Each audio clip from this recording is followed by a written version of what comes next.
Hey, you're watching a Wang.com video podcast. Check us out at www.wang.com.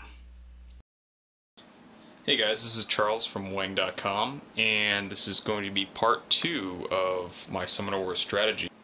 So here's the starting board for the Tundra Orcs against the Phoenix Elves, and I'm going to go over what my initial starting moves would be if I was the starting player. You have these 5 characters on the board, and we'll go over kind of what each one does. So here we have a Smasher, and the Smasher can only go 2 spaces and not attack anybody because he's a melee character. So if you were to move him, you just basically be advancing the character for a possible future kill in another turn. But that kind of just leaves him open to being attacked regardless for the next turn. And I personally want to make a kill and get more magic into my magic pile by eliminating the other player's options. And then that's the same deal with the fighter that is, next to him. He can move 2 spaces, but then again he can't attack anything. And same thing with your summoner. Your summoner is just in the back.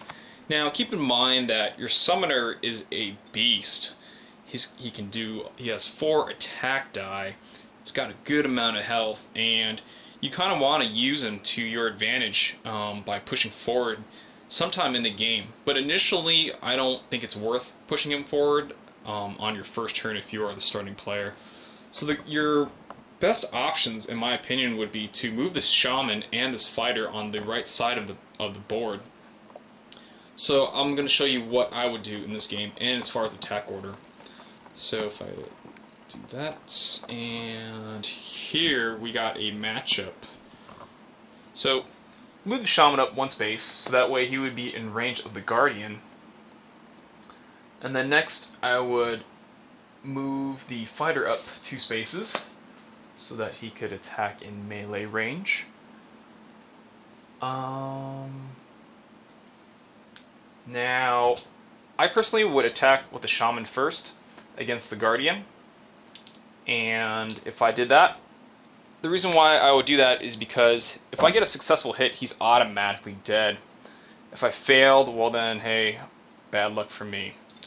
You kind of want to just do this because he has 2 life, you get 2 hits, right? If your fighter gets the guardian, then, well, he's going to take 1 damage, and I could possibly get a successful fury and try to hit him again. But I would rather just try to go for the fighter against the warrior with the 1 hit. So shaman against the guardian, roll the 2 dice, see if I'm successful. Both hits, he's dead. Goes into my magic pile, and then my fighter against the warrior. So I'm going to roll that 1 die, hopefully I'm pretty lucky. 6, he's dead, perfect. And now I get to roll for the fury ability, 5 or 6. Means I get to go again. 6. Let's go again. Move 2. 1, 2.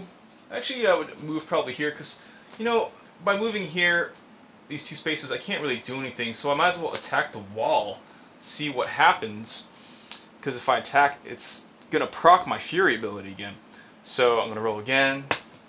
5. It's a hit. Now, I like this race because I tend to roll dice fairly well in this game. So I'm going to go see if I get lucky. What do you know? 6.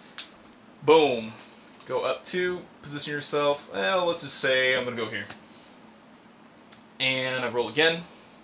Attack Prince Elian. It's a hit. Let's try this again. 3rd time's a charm. What do you know? 1, 2. So you can see the power of fury.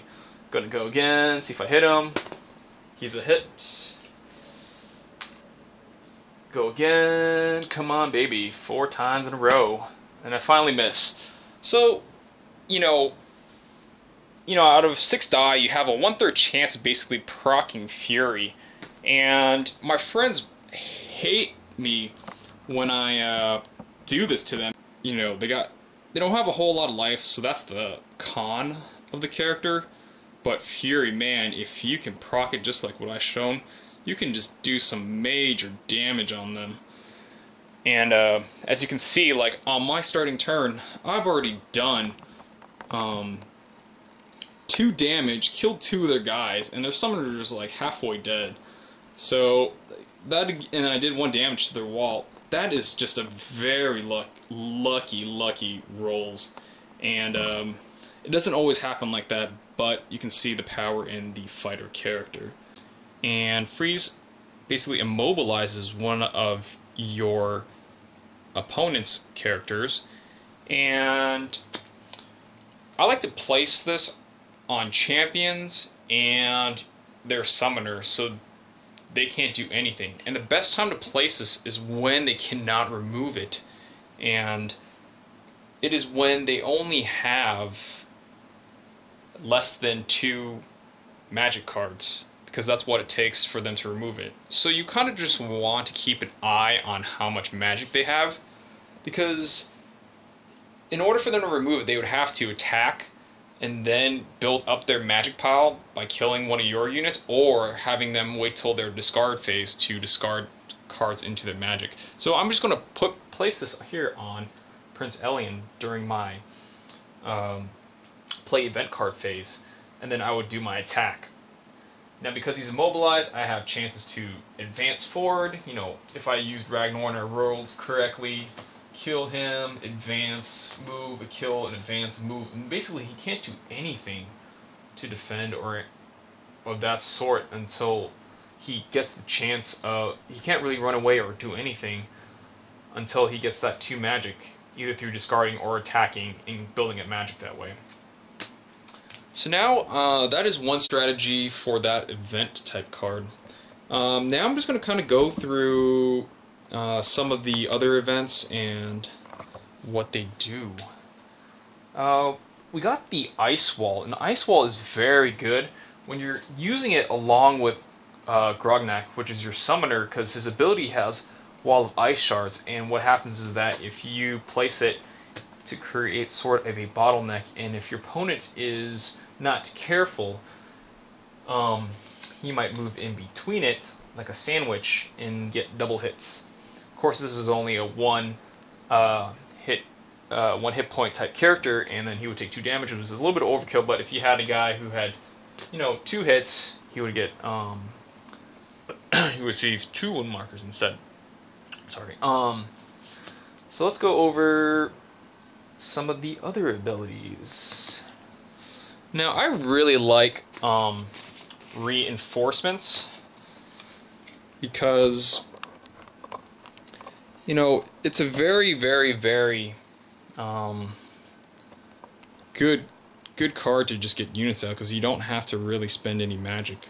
You just need to have fewer, so like if you want to gain the advantage, you just use that ability. Heroes Born is where you have to search through your draw pile to find a champion card. I don't really use this one as much. Now let's go over the different type of champions you got. Now you got Ragnar. Now Ragnar is pretty cool because he is basically like a buffed up version of the fighter. You could say he is the champion of the fighters, and he's only got 5 health, so you're basically paying a magic per health for his hit points. He's got 2 attack, but man, if you roll those fury hits, man, your opponent's screwed. Alright, next we got Krung. Now, I love the artwork on this character, and he is another big beast, but I mean, you gotta spend 8 magic to summon this guy. But he is a beast, and he does a lot of damage. So he kind of just attacks in a radius, so everything that is adjacent to Krung gets hit, even your own character. So you gotta be careful about where you position him. And lastly, we got Blagog, who is reckless, and the good thing about him is that you basically have a 50% chance of rolling successful hits. So like if I had 5 die, I have to roll 4, 5, or 6 to count as a hit. So let's just show you an example. Out of this, I actually rolled pretty good. I rolled 4 out of the 5 die.